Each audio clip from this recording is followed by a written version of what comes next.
ओम गंगणपते नमः। ओम नमः शिवाय। मेरे YouTube चैनल देखने वाले सभी दर्शकों को मेरा प्यार भरा नमस्कार। आज मैं आपको 8 तारीख को ग्रहण लगना है, तो उसके बारे में बताने आई हूँ कि सूर्य ग्रहण संवत 2080 का लास्ट सूर्य ग्रहण और नए साल का सूर्य ग्रहण 2024 का पहला सूर्य ग्रहण। तो संवत का ये जाता हुआ सूर्य ग्रहण है और नए साल का ये पहला सूर्य ग्रहण है। और सूर्य ग्रहण के ऊपर अभी तक आपने बहुत से चैनल्स पे सुना होगा कि सूर्य ग्रहण पे हमें क्या करना चाहिए और किस राशि पे सूर्य ग्रहण क्या फल देगा। आज मैं भी आपको हर राशि के बारे में बताऊंगी और सूर्य ग्रहण के क्या क्या फल होंगे ये भी मैं आपको बताऊंगी। और अभी तक अगर आपने मेरे चैनल को सब्सक्राइब नहीं किया तो प्लीज़ आप सब्सक्राइब कीजिए, नोटिफिकेशन का बटन दबाइए, बेल का बटन दबाइए और जो भी मेरी वीडियो बनेगी वो आप तक सबसे पहले पहुंचेगी। सूर्य ग्रहण 8 तारीख को सोमवार के दिन लग रहा है और उत्तरा भाद्रपद नक्षत्र है शनि का और मीन राशि में यह ग्रहण लग रहा है। अब इस ग्रहण के अंदर मैं सब राशि वालों के लिए बोलूंगी, मेष राशि से मीन राशि वालों के लिए। सबसे पहले तो अगर आपको सूर्य की दशा चल रही हो या इसका अंतर प्रतंतर कुछ भी चल रहा हो तो यह आपको 100% फल देगा। और सूर्य ग्रहण या चंद्र ग्रहण का असर 6 महीने तक होता है और हमारा जो अगला सूर्य ग्रहण और चंद्र ग्रहण लगेगा वह सितंबर अक्टूबर में लगेगा। तो तब तक के लिए जो ये ग्रहण का फल है सबको यह फल मिलेगा, अच्छा या बुरा, यह मैं आपकी हर राशि वालों को बताऊंगी। और एक बात मैं आपको बताना चाहती हूँ कि आज आप अपने आचार्य को पत्री दिखाएं और उनसे यह पूछें कि आपके सूर्य ग्रहण किस स्थान पर लग रहा है। लगन से लेके 12 भाव तक 12 राशियां हैं, किसी न किसी भाव पे ये सूर्य ग्रहण लगेगा और उसका वैसा ही फल मिलेगा जिस भाव में ये लगा होगा। तो अगर तो आप खुद पत्री का अवलोकन करते हैं तो आपको खुद पता लग जाएगा और अगर आप खुद अवलोकन नहीं कर सकते तो अपने आचार्य को पूछ के देखिए कि आपके कौन से भाव में लग रहा है। जिस भाव में लग रहा हो, जो मैं आपको उपाय बताने वाली हूँ, जो राशियों के फलित बताने वाली हूँ, तो वह फल आपके साथ 100% घटित होगा। दूसरा जो मैं आपको आज उपाय बताने वाली हूँ मेष राशि से मीन राशि वालों के लिए, एक उपाय तो हर व्यक्ति को करना है। वो उपाय क्या है? कांसे का कटोरा लीजिए, अपनी श्रद्धा अनुसार, छोटा बड़ा या थाल जो भी आप ले सकते हो, क्योंकि सूर्य का धातु कांसे सबसे अधिक फल देने वाला होता है। तो आपने बहुत सी वीडियो देखी होगी लेकिन ये उपाय आपने अभी तक किसी भी YouTube चैनल पे नहीं सुना होगा। तो जो मैं ये आपको उपाय बता रही हूँ इसका फलित 12 राशियों पर घटित होगा, अच्छा और बुरा। अच्छे वाले को इसका अच्छा फल बहुत अधिक मिलेगा, बुरे वाले को इससे राहत मिलेगी, जो मैं आपको उपाय बताने लगी हूँ। एक कांसे का कटोरा लीजिए, उसमें सतनाजा डाल दीजिए और एक नाग बिठा दीजिए और थोड़ा सा गुड़ उसमें रख दीजिए। यह आपने ग्रहण के समय में मतलब रखना है। और मैं अपने देशवासियों को बोलना चाह रही हूँ कि इसमें घबराने की कोई बात नहीं है। हमारे देश में यह ग्रहण नहीं दिख रहा, किसी माता बहन या गर्भवती स्त्री को डरने की कोई भी जरूरत नहीं है, क्योंकि ये 9:12 पे रात को ग्रहण सूर्य का शुरू होगा और उसके थोड़े देर के बाद 2 घंटे के बाद 10:22 पे पूरा ग्रहण अपने प्रकोप पे आ जाएगा। लेकिन भारत में तो रात को सूर्य उदय होता ही नहीं है, तो हमारी किसी माता और बहन को घबराने की जरूरत भी नहीं है कि उनके ऊपर कोई ग्रहण का प्रभाव पड़ेगा। हाँ, लेकिन जो ग्रह है वह अपना फल करेंगे, लेकिन इसमें आपने घबराना नहीं है। और जो आपको मैंने उपाय बताया है यह विष्णु सहस्त्र का पाठ करके या विष्णु जी के 1008 नाम होते हैं, उनमें से कोई भी एक नाम लेके आपने इसको अपने घर में कांसे के कटोरे में सतनाजा, एक नाग और साथ में थोड़ा सा गुड़, ये आपने ग्रहण के समय में रख देना है। और ग्रहण के पश्चात आपने नहाकर आपने सतनाजे और गुड़ और नाग नागिन के जो नाग का मतलब आप नाग रखेंगे, नाग नागिन नहीं, क्योंकि नाग नागिन तो जब काल सर्प दोष होता है उसमें करते हैं, इसमें सिर्फ नाग ही होगा चांदी का। और कुंडली मार के, नाग की भी निशानी बता दूं, चांदी का कुंडली मारा हुआ नाग होता है। तो आपने इस सतनाजे को, गुड़ को और चांदी के नाग को आपने चलते जल में प्रवाह कर देना है। और जो कांसे का कटोरा है वह आप मंदिर में रख के आ जाइए, क्योंकि ग्रहण का दान ब्राह्मण तो लेता नहीं है, लेकिन कांसे का कटोरा अगर आप मंदिर में रख के आ जाएंगे तो अपने आप ब्राह्मण के पास पहुंच जाएगा। यह जिसका सूर्य ग्रहण अच्छा लगा हुआ है उसके लिए भी ये फल करेगा, और जिनको थोड़ा सा दोष लगा हुआ है उनको भी ये फल अच्छा करेगा, मतलब उनके दोष में कमी आएगी। जैसे किसी के राज्य कार्य में ना प्रॉब्लम आ जाए, नौकरी में ना प्रॉब्लम आ जाए, किसी को शारीरिक प्रॉब्लम ना आ जाए, किसी को विदेश जाने की प्रॉब्लम ना आ जाए, 12वें घर में ना लगा हो, छठे घर में ना लगा हो, 8वें घर में ना लगा हो, तो ये आप अपने आचार्य को पत्री दिखा के या खुद अपने पत्री के अवलोकन से आप देख सकते हैं। लेकिन जो ये दान है, यह दान सबके लिए, मतलब जो भी राशि 12 राशियां हैं मेष से मीन तक, वह दान कर सकती हैं और उनका अच्छा प्रभाव बहुत अच्छा हो जाएगा, बुरे प्रभाव से उनको राहत मिल जाएगी। यह तो हो गया आपका सूर्य ग्रहण का उपाय जो मैंने आपको बताया है। और बाकी मैं राशि के हिसाब से बताऊंगी कि किसको किस किस राशि पे क्या क्या उपाय करने चाहिए। मेष राशि के ये 12वें घर में लग रहा है, तो आप देखिए 12वें घर में सूर्य का होना आँख की प्रॉब्लम दे सकता है, आँखों की प्रॉब्लम दे सकता है, किसी हड्डी के रोग को मतलब उजागर कर सकता है। और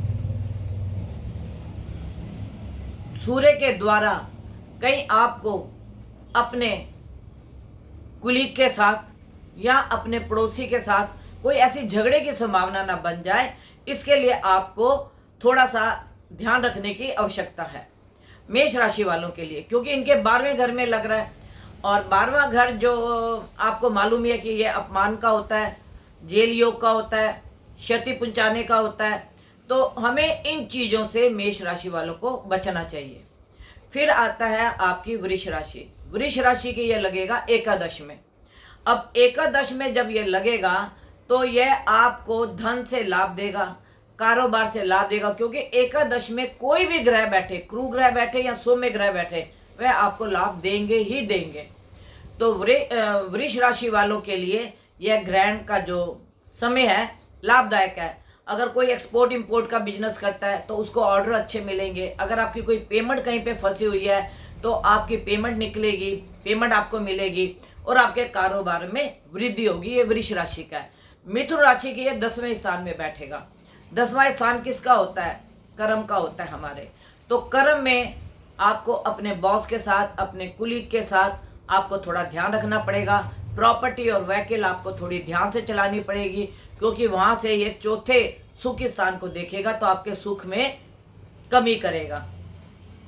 तो इस चीज का भी आपको ध्यान रखने की जरूरत है। लेकिन आपका किस राशि का है, किस नक्षत्र का है, यह आपके आचार्य आपको बताएंगे।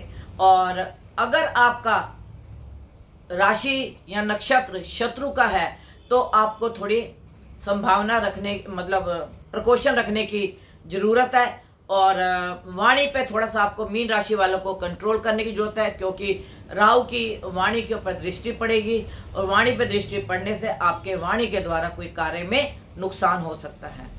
कर्क राशि वाले बहुत इमोशनल होते हैं, बहुत भावुक होते हैं। इनके कर्म स्थान में, मतलब इनके धर्म स्थान में लगेगा, 9वें भाव में लगेगा। 9वां भाव पिता का भी होता है, धर्म का भी होता है। तो मैं मतलब ये बता सकती हूँ कि कर्क राशि वाले धर्म से अपना मुख ना मतलब मोड़े, धर्म की तरफ अपनी आस्था बनाए रखें। यह ना सोचे कि हमने ये काम किया था तो हमारा ऐसा नहीं हुआ, तो मतलब हमारा साथ तो कोई भी देने वाला नहीं है। तो इस वक्त आपका थोड़ा सा ध्यान धर्म से विरुद्ध होगा। तो मैं कर्क राशि वालों को बोलूंगी, थोड़ा सा आप धर्म की तरफ अपनी आस्था बढ़ाएं, अपने इष्ट का ध्यान करें, और हो सकता है आपके पिता को या संतान को किसी प्रॉब्लम का सामना करना पड़े, क्योंकि राहु की दृष्टि सबसे पहले आपके लगन पे पड़ेगी, फिर आपके पराक्रम पे पड़ेगी, फिर आपके पंचम भाव पे पड़ेगी। लगन मतलब आपको उत्तेजना, गुस्सा आ सकता है। पराक्रम मतलब आपके छोटे बहन भाइयों के साथ आपको थोड़ा बना के रखनी पड़ेगी, उनसे कोई कटु वचन ना आप बोल दें। और नवम दृष्टि आपकी पड़ेगी पंचम संतान के ऊपर, तो संतान की तरफ से भी आपका थोड़ा सा मन विचलित रहेगा। तो आपको थोड़ा से अपने मन को कंट्रोल करने की जरूरत है। और कर्क राशि का वैसे भी स्वामी चंद्रमा होता है, तो इसलिए आप थोड़ा इस चीज का ध्यान रखें। फिर आती है सिंह राशि। सिंह राशि वालों को तो बहुत ही ध्यान रखने की जरूरत है, क्योंकि इनके अष्टम में लग रहा है। अष्टम में लगने का मतलब कुछ गुप्त धन तो इनको मिलेगा, कुछ पैतृक संपत्ति भी इनको मिल सकती है, विदेश का योग भी इनका बन सकता है। लेकिन वाणी पे आपको बहुत ध्यान रखना पड़ेगा। ससुराल पक्ष से आपको कुछ भी आपके मतलब व्यवहार के द्वारा या आपकी वाणी के द्वारा कुछ मतलब घर में क्लेश या कुछ ऐसी बातें हो सकती हैं जिससे आपका मन विचलित हो। अगर आप अपनी वाणी को ध्यान रखेंगे तो आप इन सब चीज़ों से, और जो मैंने आपको उपाय बताया, तो आपको बहुत राहत मिलेगी। फिर आ गई कन्या। कन्या लगन या कन्या राशि, जो भी मैं आपको ये बता रही हूँ, लगन और राशि दोनों से बता रही हूँ, लगन से भी इसका प्रभाव और राशि से भी। अब कन्या लगन और कन्या राशि वाले, इनके सप्तम में लग रहा है, पत्नी के स्थान में लग रहा है, तो आपको थोड़ा सा अपनी पहले तो वाणी पे ध्यान रखना चाहिए। कहीं आप किसी को धन ना दे बैठे जो आपको धन फिर मिलने में आपको दिक्कत आए, क्योंकि राहु की एकादश में दृष्टि पड़ रही है, तो ये आपके धन का अपव्यय भी करा सकता है और आपका मन भी इसके लिए दुखित कर सकता है। नवम दृष्टि आपकी पराक्रम पे पड़ेगी, तो पराक्रम के द्वारा मतलब आपको अपने ऑफिस में, अपने बिजनेस में, अपने कार्य में, या अपने अगर आपके पास दुकानदारी है तो दुकानदारी में आपको अपनी वाणी में बहुत सोच समझ के बोलना पड़ेगा, जिससे आपको नुकसान ना हो। क्योंकि सूर्य राज्य का कारक होता है, तो यह आपको राज्य के द्वारा मतलब कुछ दंड भी दिलवा सकता है। अगर आप अपनी वाणी का संयम रखते हैं और जो मैंने आपको पहले उपाय बताया कांसे के कटोरे का करते हैं, तो मैं आपको आज अपने दर्शकों को कन्या राशि और कन्या लगन के बीच में आके बोल रही हूँ कि 6 महीने के अंदर अगर आपका अच्छा ग्रह बैठा हुआ है तो आपको अच्छा फल मिलेगा। ना मिले तो आप मेरे को फोन करके बता सकते हैं कि गुरु माँ हमारे साथ ये घटना नहीं घटी। और अगर आपके साथ अनहोनी घटना होने वाली है, उससे आप बच जाते हैं, तो उसका भी आपको एहसास होगा, तो आप मेरे को फोन करके बता सकते हैं। लेकिन यह उपाय आपको कांसे के कटोरे का अवश्य करना है।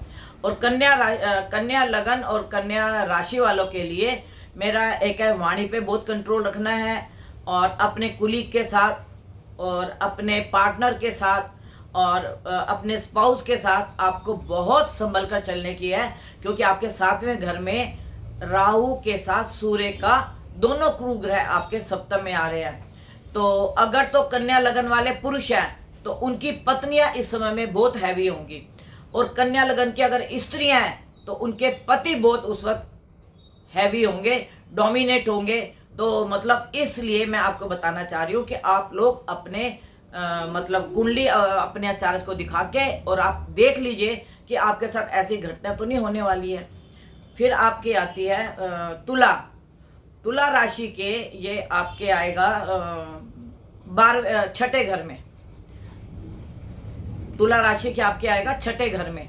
तो 6ठे घर में ग्रहण लगने का मतलब कोई हड्डियों की प्रॉब्लम आ सकती है, कोई आपके कर्म स्थान में, आपकी नौकरी में, आपके व्यापार में कहीं आपको कोई धोखा ना दे जाए, क्योंकि 6ठा घर धोखे का भी होता है, शत्रु का भी होता है, रोग का भी होता है, हॉस्पिटलाइज का भी होता है।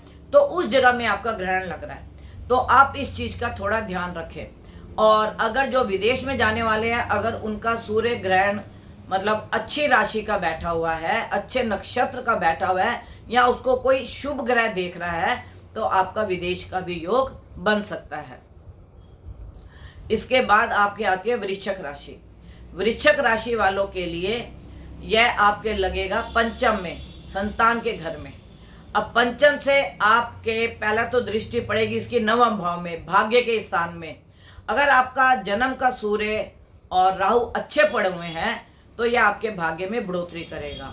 फिर आपकी दृष्टि पड़ेगी एकादश भाव में, लाभ स्थान में, तो आपको यह लाभ भी करा सकता है। फिर आपकी दृष्टि पड़ेगी लगन के ऊपर, जो आपको थोड़ा उत्तेजित और गुस्सा भी दिला सकता है। अगर आपका सूर्य शुभ स्थान में जन्म का बैठा हुआ है, और अगर जन्म का नहीं बैठा हुआ तो संतान पक्ष के ऊपर व्यय, संतान पक्ष से कुछ कहा सुनी हो सकती है। धन अगर आपने किसी को दिया तो वो लंबे समय तक डूब सकता है, या आपने कहीं अगर इन्वेस्टमेंट किया तो वो भी आपका लंबे समय तक डूब सकता है। इन 6 महीनों में आपको कहीं भी इन्वेस्टमेंट करने की या किसी को धन देने की आवश्यकता नहीं है। यह वृश्चिक राशि का हो गया। अब आ गया धनु राशि। धनु राशि के पड़ेगा चौथे स्थान में, तो माता के स्वास्थ्य को नुकसान हो सकता है, सुख में कुछ कमी आ सकती है, और जिनका विदेश जाने का योग बन रहा है वह विदेश भी जा सकते हैं, या उनका विदेश का योग रुका हुआ है तो उससे भी उनको लाभ हो सकता है। और जिनका अच्छी जगह पे और अच्छे ग्रह के द्वारा दृष्टि है तो उनकी प्रॉपर्टी भी बन सकती है। बहुत समय से अगर आपने वकील नहीं ली, वकील भी ले सकते हो। और कर्म स्थान में आपके बढ़ोतरी होने के बहुत चांस है, यह धनु राशि वालों के लिए। अब इसके बाद आ जाती है मकर। मकर के ये पड़ेगा पराक्रम में। पराक्रम में पढ़ने का मतलब ये हुआ कि मकर राशि के पराक्रम को बढ़ाएगा। पराक्रम को बढ़ाने के साथ साथ यह आपके सप्तम स्थान को भी देखेगा, राहु की दृष्टि पड़ेगी। तो आपको अपने पार्टनर के साथ, अपने कुलीग के साथ बहुत संभल कर रहने की जरूरत है। फिर यह आपके नवम भाव में दृष्टि मारेगा तो आपके भाग्य में भी बढ़ोतरी करेगा, भाग्य में लाभ भी देगा, बहुत समय से रुके हुए कार्य को भी यह करेगा। फिर आगे कुंभ राशि। कुंभ राशि के ये पड़ेगा दूसरे स्थान में, तो इसमें दूसरे स्थान में पड़ने का मतलब धन का लाभ, और कहीं रुका हुआ धन आपको मिलेगा, और शत्रुओं का दमन होगा, क्योंकि राहु की 5वीं दृष्टि आपके छठे स्थान में पड़ेगी, शत्रुओं का दमन होगा। फिर आपकी नवम दृष्टि अष्टम में पड़ेगी। उस वक्त अष्टम में जो आपका है गुप्त, आपको कहीं से प्रॉपर्टी का लाभ हो सकता है। अगर आप कोई गुप्त विद्या, कोई तंत्र विद्या कर रहे हैं, कोई मंत्र जाप कर रहे हैं तो उसकी आपको सिद्धि हो सकती है। अगर आप सूर्य ग्रहण के समय में बैठ के पाठ करते हैं, अपने इष्ट को ध्याते हैं, अपने इष्ट का जाप करते हैं, और अपने इष्ट को, मान लो किसी का इष्ट शिव जी है, आपने शिव जी को मान के, आपने अपना उनको गुरु मान के, अपना मतलब इष्ट मान के अगर आपने जाप किया तो आपका मंत्र सिद्ध होगा और आपकी वाणी सिद्ध होगी। आप जिसको जो आशीर्वाद देंगे या जो आप उनको बोलेंगे वह कार्य उनका सिद्ध होगा। उसके बाद आ जाती है मीन राशि। मीन राशि के ये पड़ेगा लगन के अंदर, तो लगन में पढ़ने का मतलब सप्तम में केतु हो गया। लगन में पढ़ने का मतलब सप्तम में केतु हो गया, और सूर्य 7 में हो गया लगन में। एक तो आपको गुस्सा बहुत आएगा मीन राशि वालों को, और सप्तम में पढ़ने के साथ आपके पति पत्नी के संबंधों में विच्छेद होगा, और जिनके बहुत समय से कार्य मतलब कोर्ट में लंबित है उनका फैसला हो जाएगा।